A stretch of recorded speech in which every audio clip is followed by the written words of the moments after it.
Skoda's new Enyaq 2023. This is the iV80. Has to be probably the most practical, comfortable, you know, that little Venn diagram of economical, all the ills. But there is one problem with it. You're going to need to stay tuned on this video to find out what it is. But look, there is one thing I need to talk to you guys about. If these videos are helpful to you in any way, please hit the like button, because it tells YouTube that you think this stuff's cool and other people should see it. It helps the channel. Thank you so much if you wouldn't mind. And I'll see you guys in about 2 seconds. So you are currently riding with me inside the Skoda Enyaq iV80 Suite Edition. Now, this is Skoda's pretty premium SUV, actually. All right, let's get going.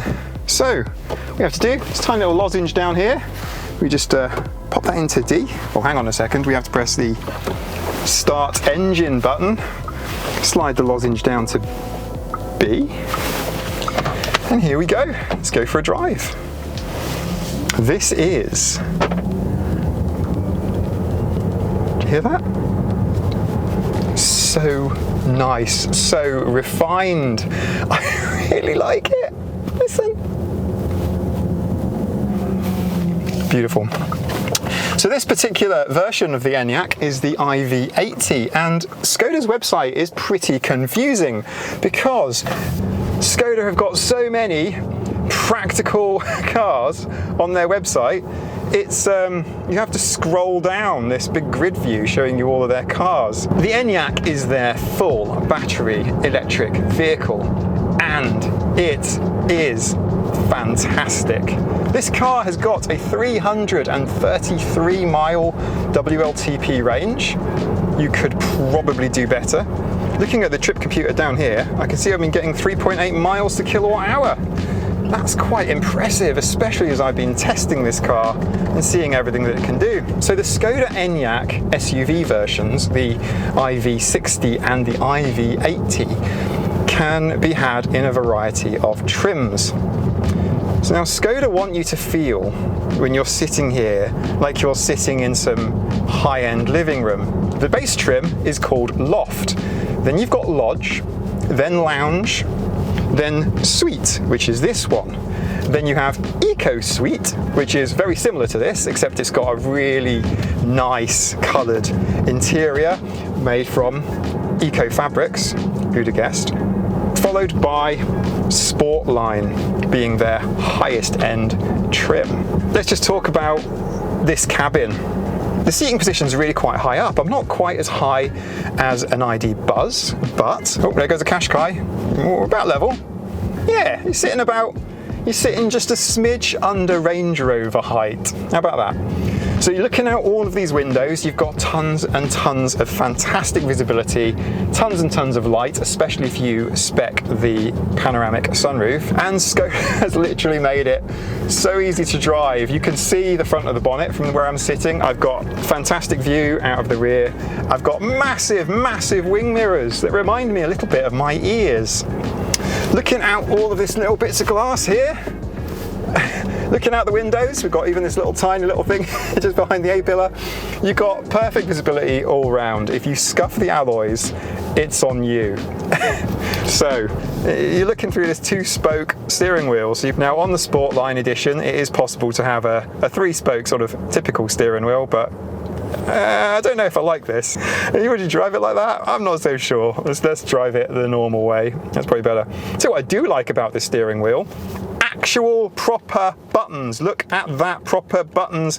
VW with its little touchy control-y thing. I much prefer, I want to, you know, because you can feel the buttons. It's almost like driver braille. You can actually tap them as you're driving along. You've got some really nice chrome accents as well, which really sets the car off. And this particular trim has got a beautiful copper stitching all the way around. And of course you have the interior RGB lighting that we've come to love from the VW ID range. The center console separates the driver and front passenger, and it is just loaded with storage space. Underneath, under storage trays, into quite big, to be fair. here, storage tray for that, or wash your glasses, put in there. And then here, you have this removable tray. And deep down here, use for something else. Possibly your secret sunglasses. The dashboard is dominated by this 13-inch LCD display. And you also have a small high-resolution dash display, which is giving you your speed readouts. It is actually very, very similar to the VW ID series in that you've got these little panels which you can slide in and out to show you different things. So if you've got your nav, even if you was in CarPlay or Android Auto and navving on that, you will see the directions in the dash, which is really, really handy. And it is also possible to specify a heads-up display. So if you want to, you can take your Enyaq and make it really, really fancy. I quite like the chandelier front that you can specify. For only an additional £600, you can make your Skoda look, well, fancier than anything else in the car park, I would say. So the steering wheel has flappy paddles, which again, on an EV, is typically used to adjust the regen. You can't adjust the regen when you're in B mode, which is my preferred driving mode. If we just go to D for normal driving, it's telling me that in my dash here that recuperation level is on automatic. So it will decide how much recuperation to get. Personally, I don't like that, but it drives like a very intelligent, very refined petrol car. You know, it's deciding how much recuperation to use. We're going uphill here, so we're using a bit less. And then when we level off, it will give us a bit more recuperation. Yeah, I'm not a fan. I prefer setting the regen to its maximum level. That's better for economy, and also you can do some one-pedal driving in this car. So why would you want to customize your regen by going paddle regen level 1, paddle 2? We can change our regen level. So if we go all the way minus, we've got 3 levels here. This is max regen, we're slowing down. A stamp on it. The acceleration's leisurely. We'll get to that in a minute.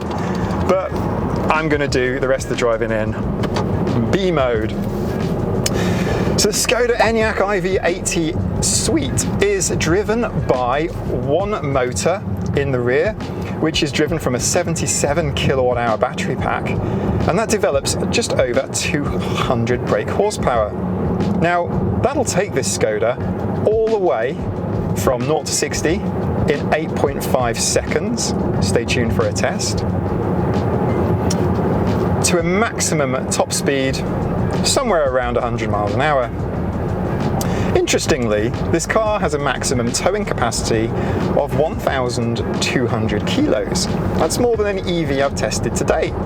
And it is also possible to specify the Skoda with 4-wheel drive, and that would be the 80X. So that would increase your performance and also give you 4-wheel drive. But do you really want more performance? Because I'm currently cruising along here at 65 miles an hour. The cabin is quiet, as you can hear. It's very comfortable. I've got a lovely viewing position. And if I want to, I can listen to music on my fantastic 8-speaker sound system.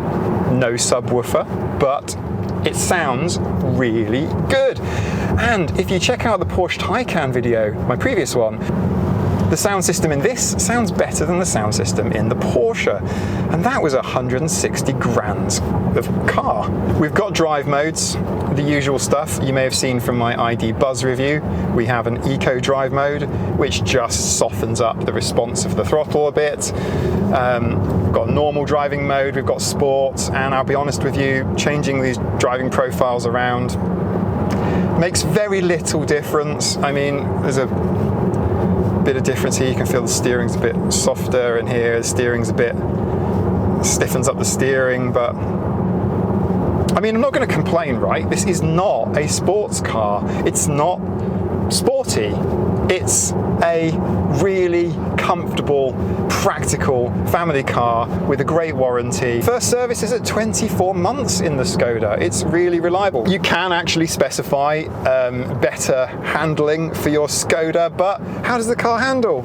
Just fine. I mean, there's a little bit of body roll. I mean, 200 brake horsepower rear wheel drive would make you think, ooh, drifty, sporty, but no, it's just comfortable. Being rear-wheel drive and reasonably powerful, when I do put my foot on the accelerator, the car does lift. It does sort of rock up and down a little bit. That's what happens when you have, you know, 200 brake horsepower rear-wheel drive and instant torque.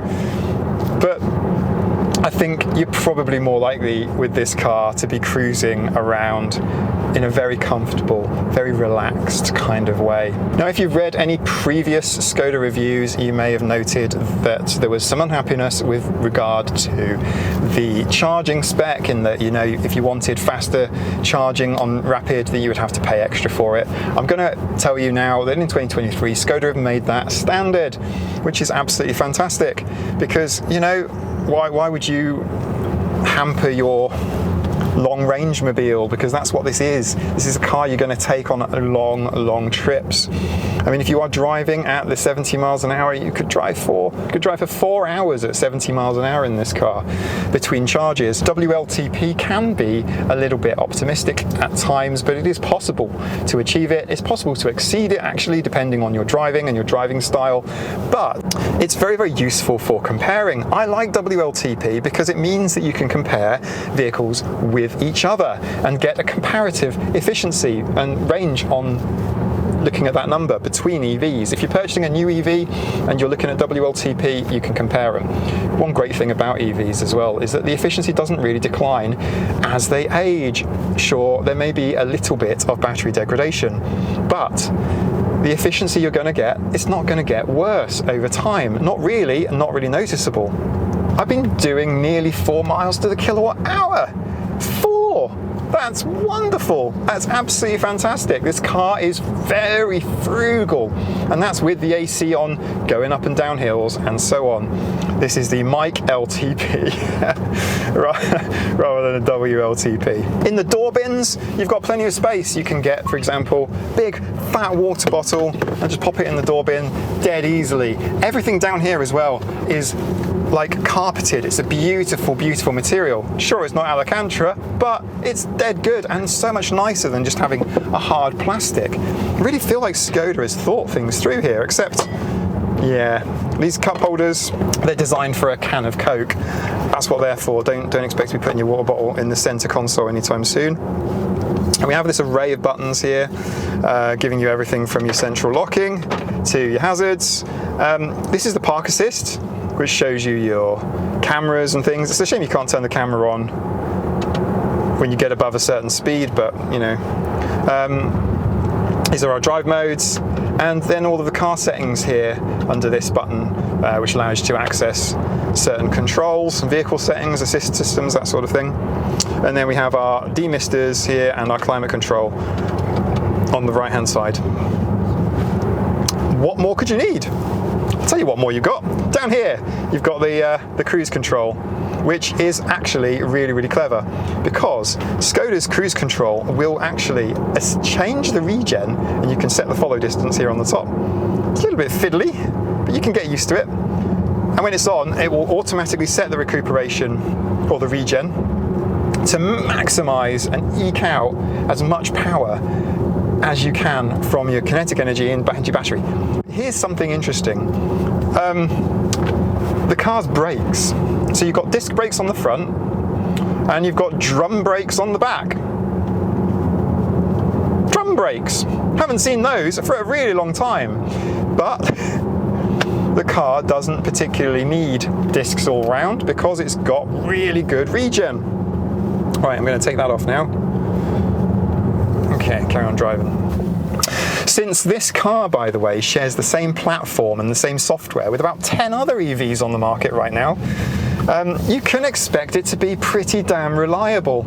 I actually think it's nicer in here compared to the VWs.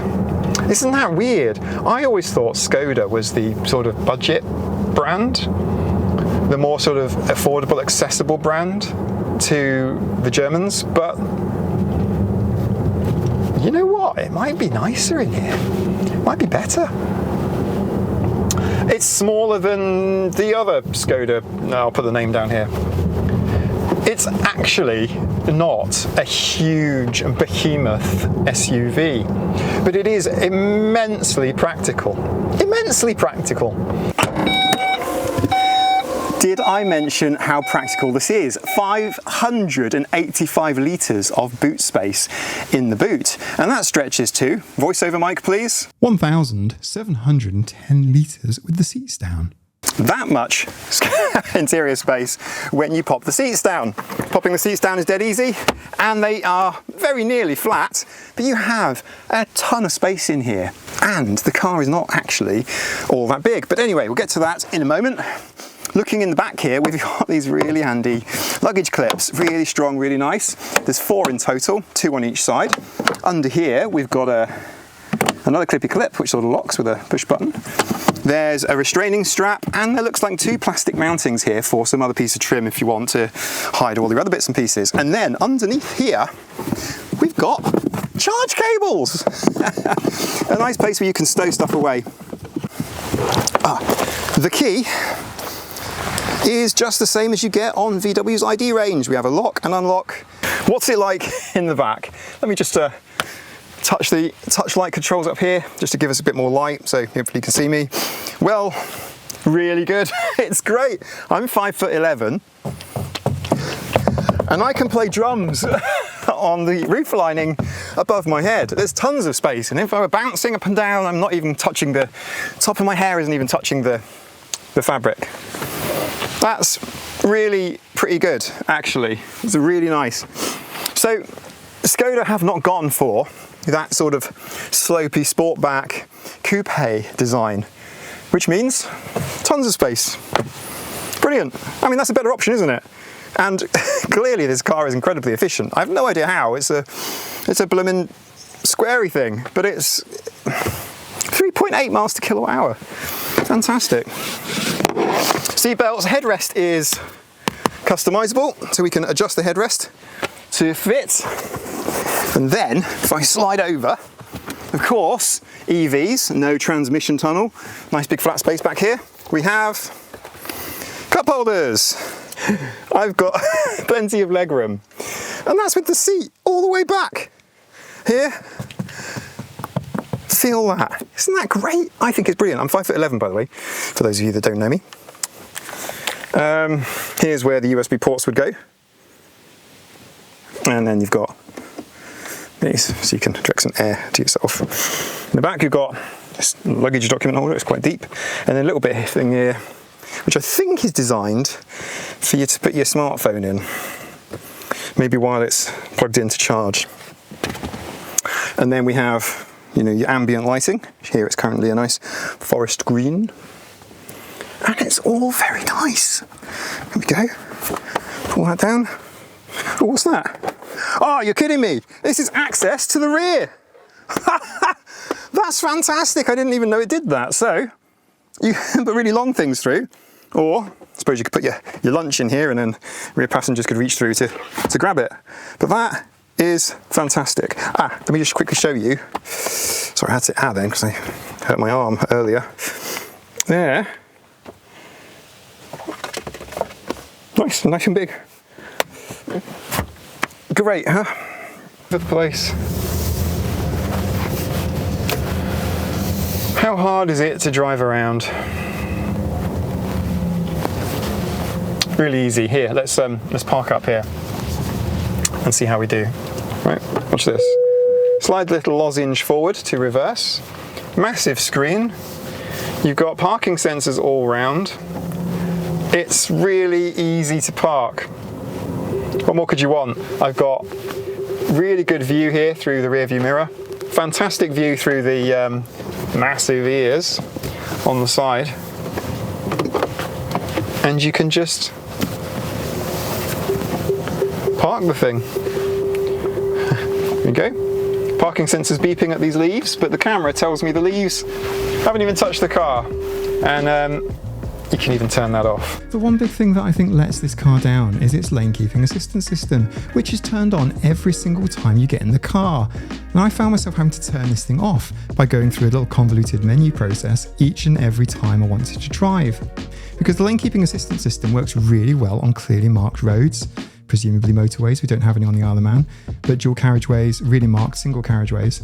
But a lot of the roads around the island are not that well defined, so country lanes and so on, where the lane keeping assistance system kind of has this like false negative and kind of yanks at the steering wheel. It does pull on the wheel quite hard. It feels like Skoda could fix this overnight via an easy over-the-air software update. So come on, Skoda, let's get that done. It's a bit like fighting with a 5-year-old. The car can easily swallow all of my scuba equipment, and more. It's no surprise that this Skoda is the preferred vehicle of choice for professional cycling teams where they carry bicycles on the top, spare bits in the back. You can put literally anything in the back. I put myself in the back. If you've watched this long, I appreciate this video was slightly longer than normal. Thank you very much. And big thank you to Motormore Isle of Man for the loaner of this Skoda Enyaq. I couldn't have done it without you. Thank you very much. Just want to say they haven't asked me to say anything. Really, it was just a case of here's a car key and the car, and I did have it for a bit longer than expected. It's literally just my impressions of the car. If you have any questions for me, anything I didn't cover, please let me know. I filmed hours and hours and hours for this to just try and cram it all in, so let me know in the comments below. Thank you for watching. I promise I'm going to try and upload on a more regular, reliable schedule, so do stay tuned, hit subscribe, the bell, hit the like button if you liked what I've done. Like I say, it has taken me days to do this, so I'll see you guys in the next video. Take care. Bye for now.